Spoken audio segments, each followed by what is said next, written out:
राजू, रुको। इस बोतल को मत तोड़ो, तुम बहुत बड़ी गलती कर रहे हो। नहीं, मुझे किसी भी हाल में अपने पिताजी से मिलना है। राजू, ध्यान से सुनो। ये कोयल कोई साधारण पक्षी नहीं, बल्कि एक डायन है। आज से 10 साल पहले जब तुम छोटे थे, इस डायन ने पूरे जंगल पर कब्जा कर रखा था। जो भी गलती से इस जंगल में जाता, फिर कभी लौट कर नहीं आता था। तब तुम्हारे पिताजी और मैंने मिलकर ठान लिया कि इसे रोकना ही होगा।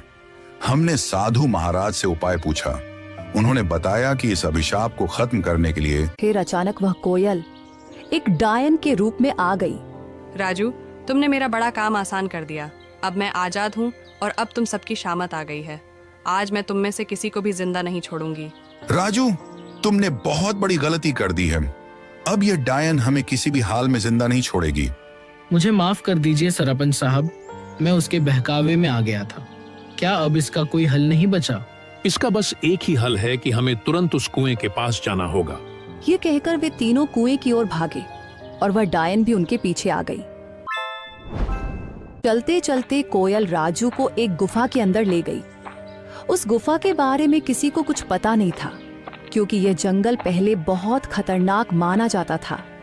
इसीलिए लोग इस जंगल में आना पसंद नहीं करते थे। गुफा के अंदर जाते ही राजू की नजर एक बक्से पर पड़ी। अरे, इस बक्से में क्या है? मैं अभी इसे खोलकर देखता हूँ। जब राजू ने उस बक्से को खोला तो उसमें बेहिसाब हीरे जवाहरात निकले। उन्हें देखकर राजू हैरानी से बोला, अरे बाप रे, इस बक्से में तो ढेर सारे हीरे जवाहरात हैं। राजू, रुको। इस बोतल को मत तोड़ो, तुम बहुत बड़ी गलती कर रहे हो। नहीं, मुझे किसी भी हाल में अपने पिताजी से मिलना है। राजू, ध्यान से सुनो। ये कोयल कोई साधारण पक्षी नहीं, बल्कि एक डायन है। आज से 10 साल पहले जब तुम छोटे थे, इस डायन ने पूरे जंगल पर कब्जा कर रखा था। जो भी गलती से इस जंगल में जाता, फिर कभी लौट कर नहीं आता था। तब तुम्हारे पिताजी और मैंने मिलकर ठान लिया कि इसे रोकना ही होगा। हमने साधु महाराज से उपाय पूछा। उन्होंने बताया कि इस अभिशाप को खत्म करने के लिए। साधु के जाते ही कोयल उड़ती हुई वहां आ पहुंची। वह साधु तुमसे क्या कह रहा था? कुछ नहीं, वह बस पूछ रहा था कि तुम कौन हो और यहाँ क्या कर रहे हो।